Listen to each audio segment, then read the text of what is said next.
war was now about to close, and a new reckoning was due to follow. Retribution was the new word to follow victory.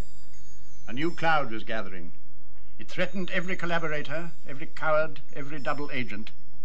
These traitors were now beginning to look over their shoulders. One person in particular. Today, a highly respected person.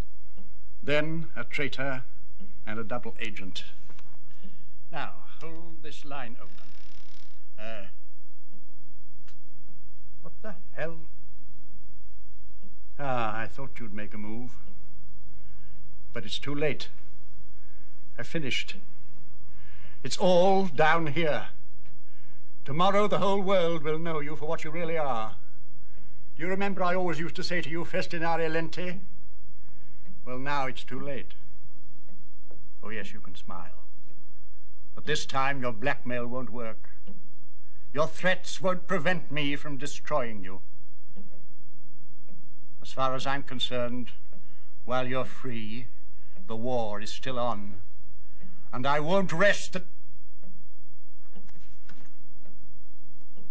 You're bluffing. You wouldn't... How dare! How dare! How dare! How dare! How dare! How dare! How dare! How dare! How dare! How dare! How dare! How dare!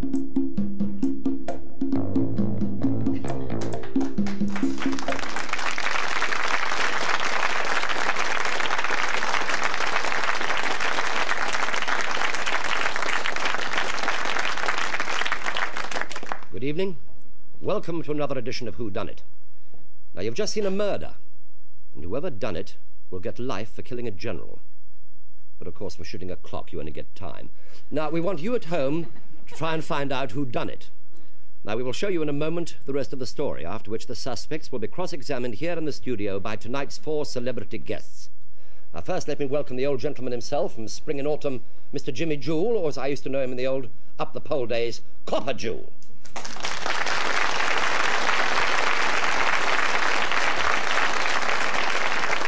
Old gentleman?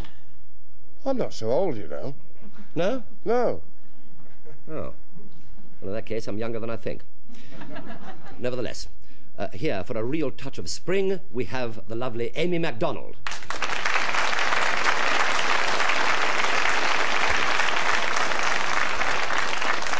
And now someone who was recognized as Paul Temple, but tonight is appearing as himself, Mr. Francis Matthews.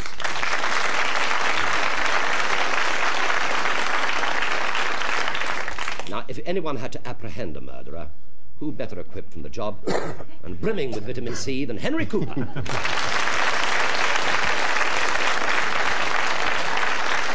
Now, we've selected 4 people from our studio audience to also try and solve whodunit, so welcome.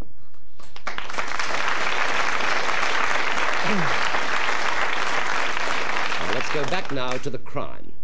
Now, all our suspects will no doubt have their alibis ready, but remember, their flashbacks are not necessarily true, so don't believe everything that you see or hear. Now, the guilty person is allowed to lie. I'll give you a minor clue, though. The parrot is not allowed to lie. So over to Inspector Martin, CID.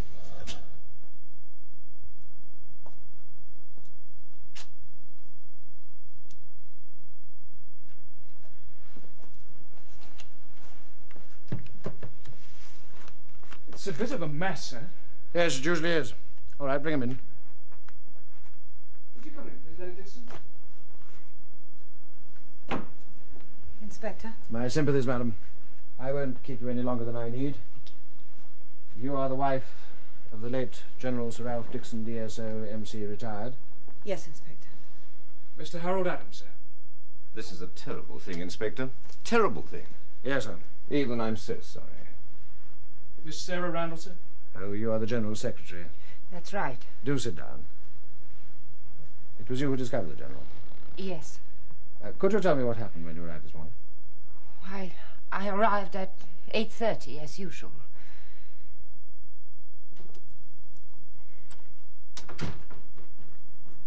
I collected the mail. I saw that the door of the sitting room was open, and I looked in. I saw that the window had been forced, and I saw the mess.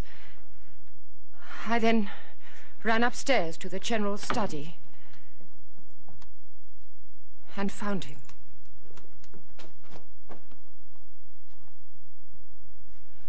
I then telephoned you.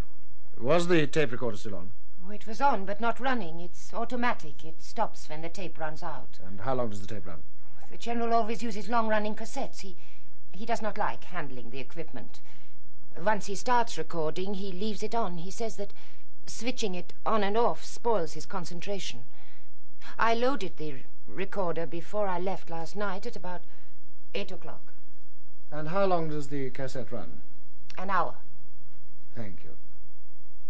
What nationality are you? French? French? You don't have a typical accent. I suppose not. I was born in Strasbourg, on the German border. I served with the Allies during the war. It was then that I first met the general. I see. Lady Dixon, are you sure that you left here at exactly 8 o'clock last night? Oh, I'm positive. I wanted to catch the 8:30 train from Richmond to Waterloo. Lady Dixon, you first met the general during the war. No, not really. I met him once, very briefly, before the war. It was at some charity do at the Italian embassy. My father was their press advisor at the time. When the war started, I joined the International Red Cross. And, well, because I spoke Italian, I was sent to Italy. I met Ralph again. It was towards the end of the war, and we married soon afterwards. Mr. Adams. Yes, I was Ralph's best man at the wedding. Yes. Yes, I see. So you've known the general over many years? Yes, I was a war correspondent. I met the general just after D-Day. He was planning an operation involving the French resistance. I remember the date very well. It was July the 11th. It's my birthday. That's how I remember. Oh, yes, yes, I see. You're now in publishing. That's right, yes. I'm publishing the general's book. Yes, correct me if I'm wrong. It's called The True War, and it's the general's reminiscences on his wartime service. Yes, that's right, but it's a bit more than that, really. It's the general's way of making some true disclosures that up to now have had to be kept very secret. If I may interrupt. Yes, of course. I think I can add to that. I've typed all the manuscript so far. It was very much an exposé of corruption and treachery. The general had planned to use the book to praise some people and to condemn others. Yes. I've read your outline notes on the book. You're all mentioned in it, with the addition of 2 people who are in London at this time. I've invited them here. Jones? Miss Sparrow, sir. Pauvre Evelyn. Mais quelle horreur, quelle tragédie. Et comment tu es... Excuse me, madame. Comment ça se... Oui? But you are Miss Catherine Barrow. After 30 films and 10 press agents, you still have to ask me that? You knew the general well? Well? Well, no, that is not the right word. Intimately? No, that is not right either. No, let me see. Very, very closely. Yes, very closely. You see, he saved my life during the war. We were surrounded. Oh, you were in the resistance? Oh, yes. Yes, we were trapped. The general organized a counterattack, and the diversion allowed most of us to get away. Except for my fiancé, Henri Vadome. He was captured and shot. And it was your story of this incident that gave you fame in the press world. Yes, that's right. I got the story before anybody else. Yes, you were called Speedy Adams after that, weren't you? Yes, that's right. I remember my editor sending me out when my so-called friends in Fleet Street sent me out when they heard I think that was the front door, boss. That'll be Captain Woodland.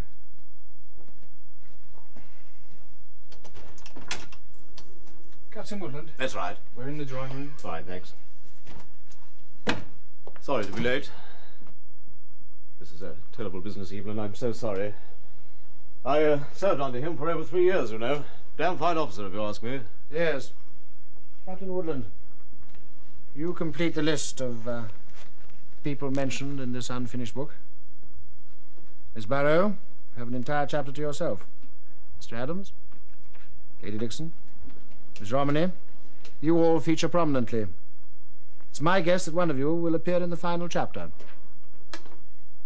The question is, who?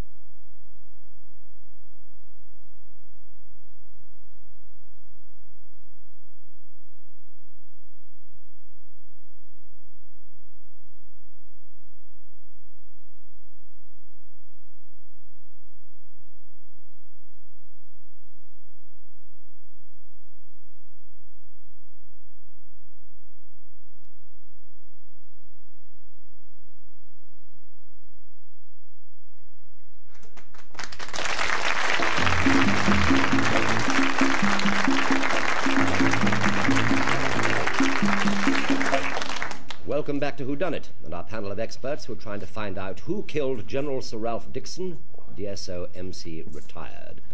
Have you solved it yet, Jim? Pardon? Have you solved it yet? I think the parrot did it. I've seen that parrot somewhere before, you know. I'm sure I have. I'm sure you have. It's a very old bird.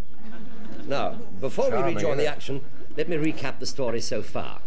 General Sir Ralph Dixon has just finished his war memoirs. Somebody who doesn't want to be mentioned in his book kills him.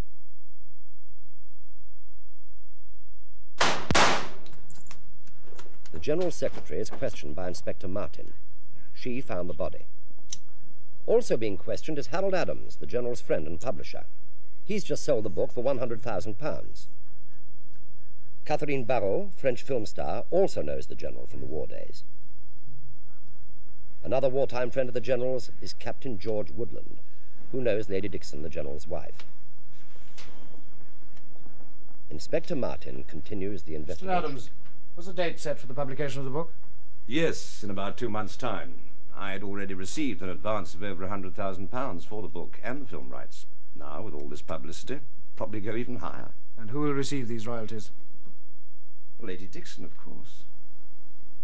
Miss Romney, can you tell us what happened in the final chapter of the book?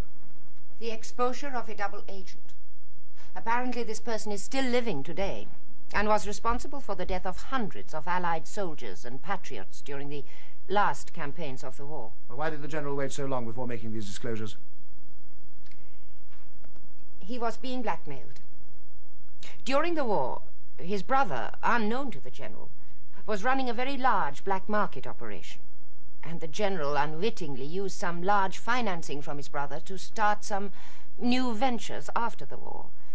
His brother died last year, so now he was free to tell the whole story. But you knew the whole story. You could have been blackmailing the General. I would never do that. I was very fond of him. Last night, somebody apparently broke in here, took the General's guns from his glass cabinet on the wall, entered his study and fired 3 shots. 2 of them killing him, the third smashing into the clock face and stopping the clock at 9:32 p.m. Then the murderer took the notes to the final chapter of the book. We have 2 witnesses, one a parrot, not very talkative, the other a tape recorder, which was left switched on throughout the crime and after. This tape is very talkative, and I want you all to listen very carefully. Oh, yes, you can smile. But this time your blackmail won't work. Your threats won't prevent me from destroying you. As far as I'm concerned, while you're free, the war is still on. And I won't rest the... You're bluffing. You wouldn't... How dare? The motive appears to be the prevention of the exposure of a double agent. The murder took place just after 9:30 last night. I'd like you all to account for where you were at that time. Lady Dixon, this is just for the record. Yes, of course, Inspector. Well, yesterday my husband had an accident with his hearing aid. He dropped it on the carpet and trod on it. He really is He was very deaf without it, so I promised to go down to Petworth to our cottage and get the spare one. Well, I left here about 8 o'clock, but when I got to Guildford at about 9:05, I felt so tired that I decided I'd spend the night at the cottage and come back in the morning. So I rang Ralph to tell him. But there was no answer. Well, naturally, I assumed that he couldn't hear the telephone without his hearing aid. So I rang off and drove on. And I arrived at the cottage at about 9:45. Did you have a housekeeper at the cottage? No. You were alone? Yes. Yes, quite alone. No one saw you arrive? No. You must understand that I'm trying to establish a witness that you arrived there after 9:30. Yes, of course, Inspector, and I really am doing my best to help you. Yes, I see. It's I that I'm trying to help you. What time did you return this morning? Well, Sarah rang me at 9 o'clock and told me the terrible news. In Woodland, you're an advisor on war features for the Daily News. Yes, you might say that. I suppose you want all my movements last night, all that sort of thing. Yes, exactly. I left my office at 7 o'clock, went into my pub just off Fleet Street, had a drink with some chums and went off home. And what time was that? About 8 o'clock. And you stayed in? Yes. Wanted to watch that documentary on television, you know, World at War. Miss Barrow, what did you do last night? Last night, Inspector, was the most innocent night of my life. I was going to the premiere of my new film. It is called Toute la nuit. It means all night long. I had invited Lady Dixon to go with me, but when she told me she could not go, I telephoned to Harold, Mr. Adams, and he said he would be delighted to accompany me. At what time did you pick up Miss Barrow? Oh, he arrived at exactly 7 o'clock. He is always very punctual. But unfortunately, I had developed the most dreadful migraine, and it was so severe that I could not go to the premiere after all. So Mr. Adams left me around 8 o'clock. Then I telephoned my doctor. He came around about 9. He gave me an injection, and within 10 minutes I was asleep. And what did you do then, sir? Me? Oh, I left Catherine and I decided to pop in on Ralph. It must have been about 8:20. I called because I knew he'd just about finished the last chapter, and, well, naturally I was very anxious to read it. I rang, and it seemed a very long time before he answered the door. When he did, he looked very upset. In fact, he was rather rude. He wouldn't let me in. Well, I had the impression that there was somebody else there. Anyway, I could see that I was annoying him, so I said goodnight and left. I then went straight to my club. Oh, I did see one thing as I left. I remember seeing a car drive away. Can you remember what sort of a car it was? Yes. It was a light-coloured drop-head Bentley. All right, Harold. We all know it was my car that you saw. No choice, my dear. I took Lady Dixon to the cottage at Petworth. We stayed the night there. I see. Toute la nuit. I must thank you all for your cooperation. You've been very helpful. I won't detain you much longer. Jones, get the tape ready. As you see, quite a few things have been smashed in this room. The glass case, where the general guns were taken from. The window, where the break-in was supposed to have been made. Suppose? Inspector, you're not suggesting that all this is the result of a party, are you? Doesn't really matter what happened in this room, sir. Listen. Retribution was the new word to follow victory. A new cloud was gathering. It threatened every collaborator, every coward, every double agent. These traitors were now beginning to look over their shoulders. One person in particular. Today, a highly respected person. Then, a traitor and a double agent.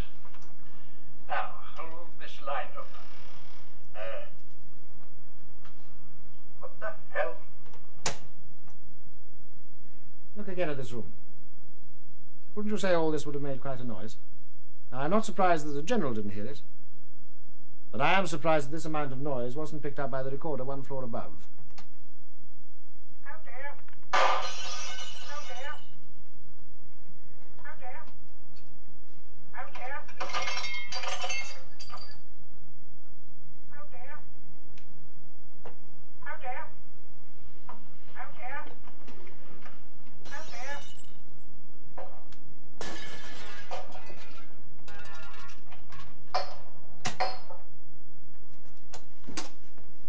Wind the tape on.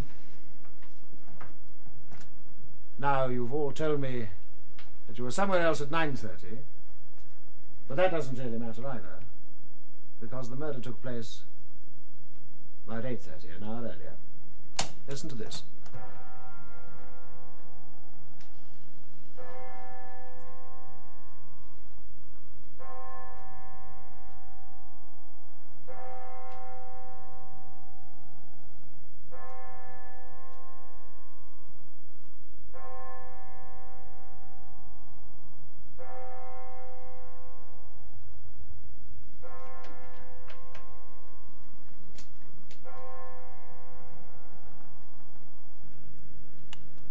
Nine o'clock. It's a good witness, don't you think? Lady Dixon, that tape finished at 9:20.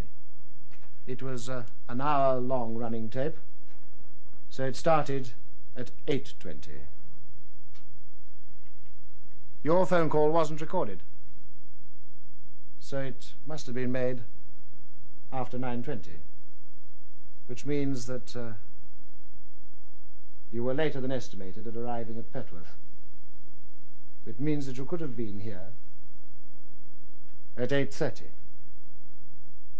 Mr. Adams, you left Miss Barrow at about 8 o'clock, and you called here at about 8:20. You can prove where you were at 9:30, but you can't prove where you were at 8:30. Miss Romney, you've told us that you caught the 8:30 from Richmond, but you didn't tell us that most of the trains to Waterloo last night were delayed by 30 minutes, owing to a mechanical breakdown. Captain Woodland, you have a dual alibi with Lady Dixon for 9:30, but you could have been with her at 8:30 in this house. I must tell you now that, thanks to modern electronics, I have our murderer and double agent in this room. Oh dear. Oh dear. Oh dear.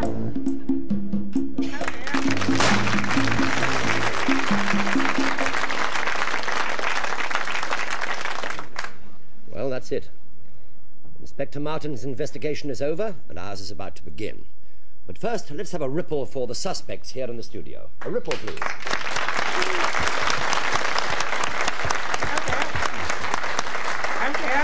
Right. Panel, are you ready to begin? Now, before you start your questions, is there any part of the action that you like played back? Now, you can pick any replay of up to 20 seconds. We'll start with the ladies first. What would you like? Oh, I'd like all of it, actually. I'm afraid you can't have all of it. You can have one little piece of it. Which little piece would you like? Well, I'd like the piece where, Madame Barrow enters. And because I want to hear what she says, what the inspector says to her about how she comes into the book. You know? Yes, indeed. I think it's that little section. You think? Yes. You're not sure? Well, can I just see when she comes in, up until the inspector asks her that question? Of course you can. Thank you. You're very welcome.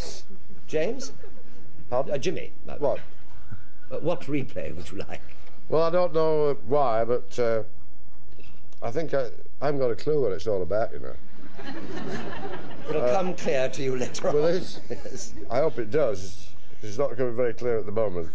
I'd like to see where the murderer picks up the book after he shot him. Now, don't ask me why. I don't know why. I wasn't going to ask you why.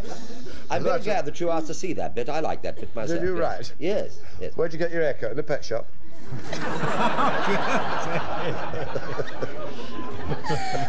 Yes. Yeah, go on. Yours has grown in the last 25 minutes. Yes, it has. Yes. I shave it every year.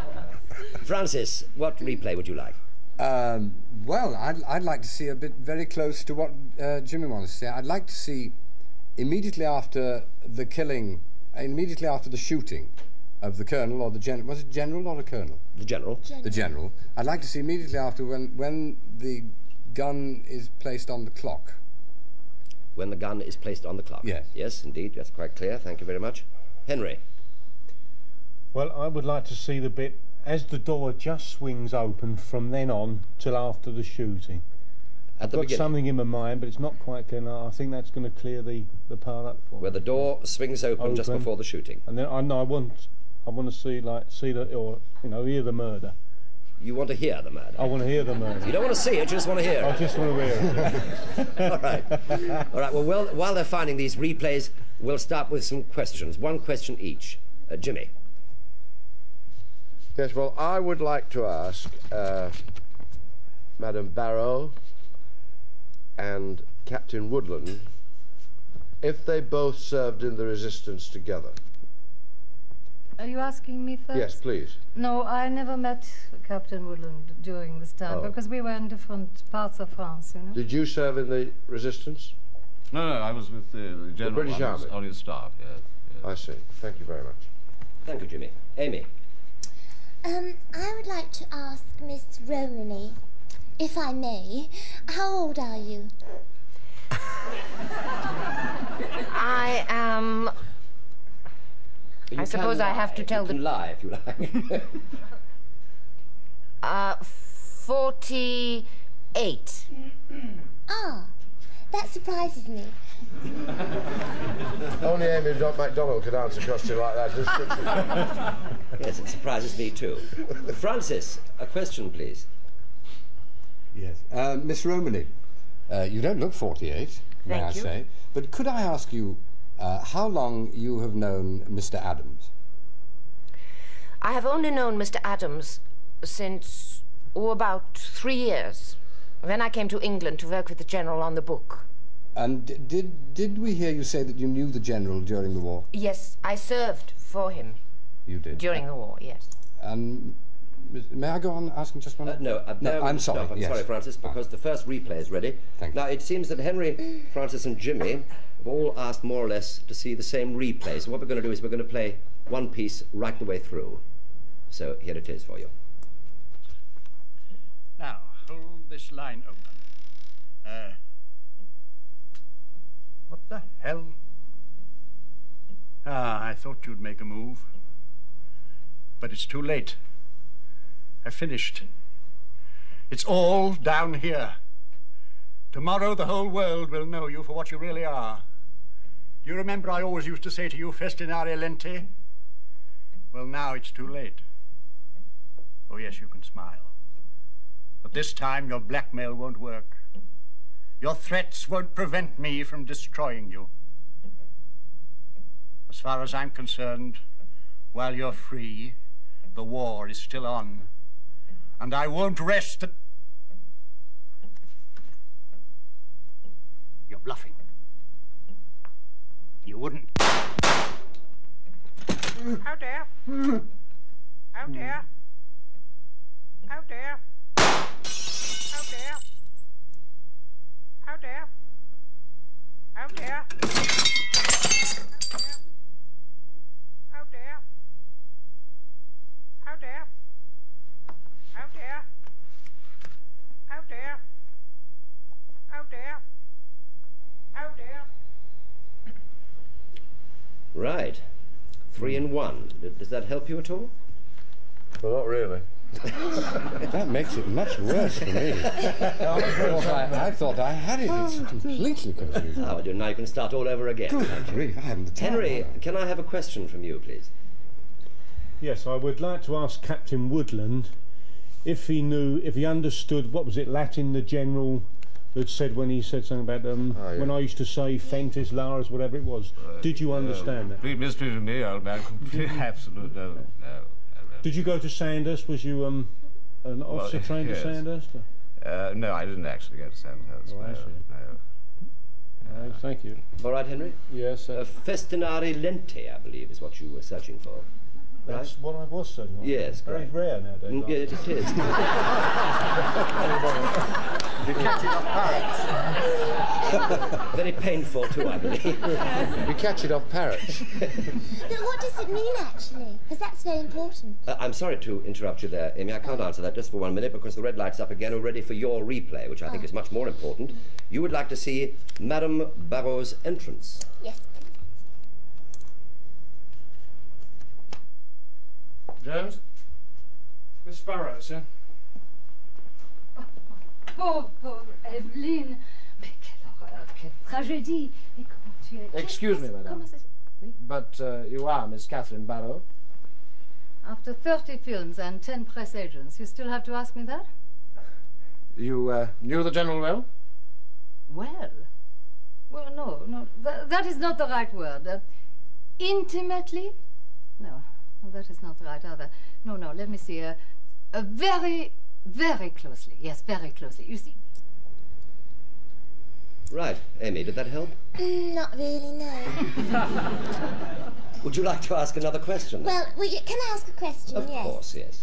It puzzles me slightly, Madame Barrow, that you obviously speak English very well, and yet you had terrible trouble finding the right word to describe your relationship with the General. Well, why is that? You see, because during the war, he saved my life, as I said, after this incident. So I couldn't... It was a question of closeness during the war. Since then, I had seen him socially, and I knew him and his wife. I used to visit them occasionally. May I ask you how he saved your life, exactly? Oh, yes. I'm you see, we... I'm so sorry to interrupt you. I'm afraid we haven't really time for that. The time is up. That is the last question. Now, panel, would you like now to write down whodunnit and as many clues as you can think of? Now, this applies to our audience panel as well, because one of you, of course, could win our trophy. Now, don't forget, the guilty party could be more than one person. After our break, we're going to show you at home who done it and how it was done. Well, they say that old soldiers never die, they only fade away, which is just what we're going to do for a few minutes. So see you after the break.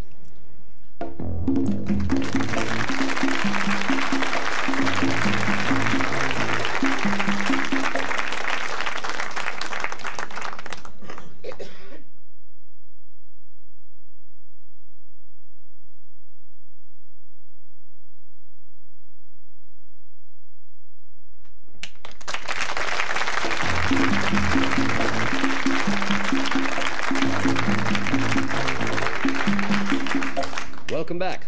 Now, I have copies of all the cards from the experts, so they can't change their minds. But first we have a winner from our audience panel. Now, this is interesting because the gentleman who won gave no clues as to why he thought this gentleman had done it. His name is Mr. Mike Toogood from Basildon in Essex. Congratulations, Mr. Toogood.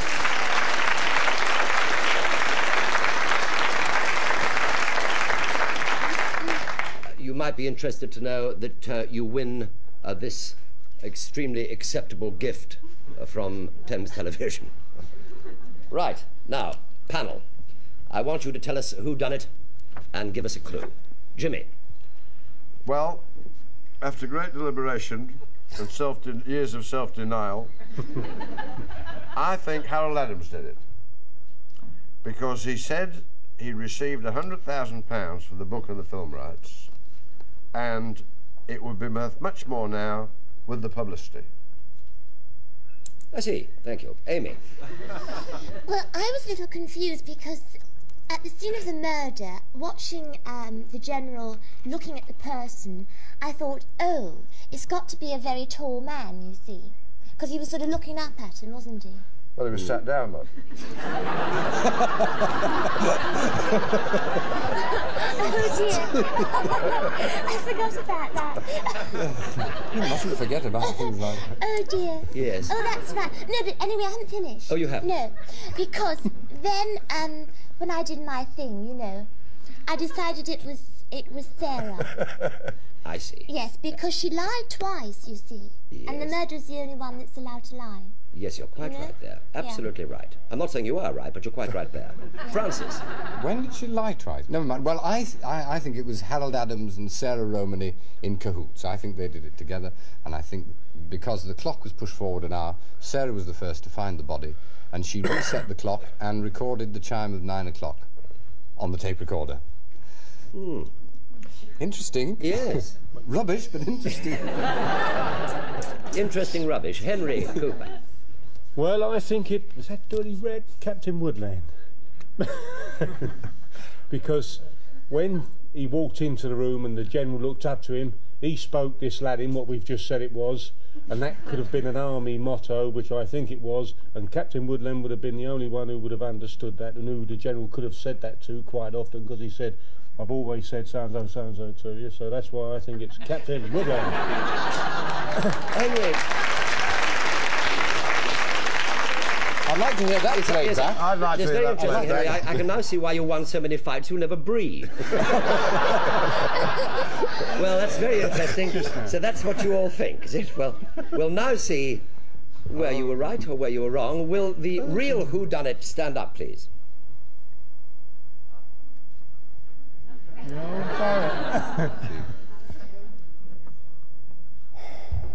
Oh, I got it right. You were right, Francis. You were right. Yes, Harold Adams. Well, I've always heard that publishers were tough, but that's ridiculous. Well, panel, now then, all I've got to say to you is that 3 of you were wrong and 1 of you were right. It was Jimmy, am I No, but Francis was right. No, I was wrong because I said it was because he said collusion. it was somebody else as well, you see. Oh. So, Jimmy, you got it right. Your clues were interesting, entirely incorrect, but nevertheless, you got it right, so you win £50. Well, I'm a congenital idiot, you know. Well, not congenital. Considering you did very well. You win £50, which will go to the charity of your own choice. Thank you very much. And you also get, of course, this acceptable gift. Thank you this very magnifying much. glass. I've always wanted one of those. At your age, will come in very useful. Right, now to end those arguments at home, we're now going to show you what Inspector Martin has deduced. Of course, he's absolutely right, as always. And here is how it was done.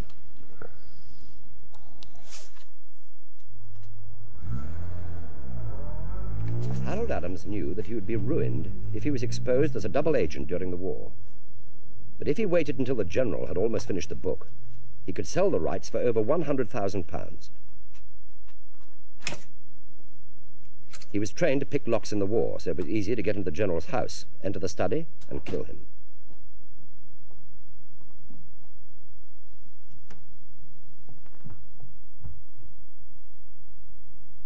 Out there. Out there. He altered the time to ensure his alibi at his club, but he did not see the tape recorder under the general's desk.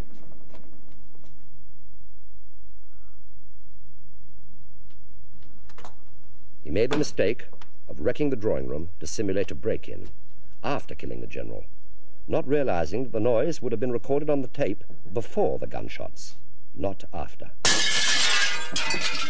The tape recorder broke his alibi, and his story about ringing the front doorbell for an almost deaf man to hear finally gave him away. Incidentally, another clue for those Latin scholars, the general did say at the very beginning, festinare lente, which means hasten slowly, and don't forget that Harold Adams' nickname in the war was Speedy. Everything else was a red herring. Did you get it right?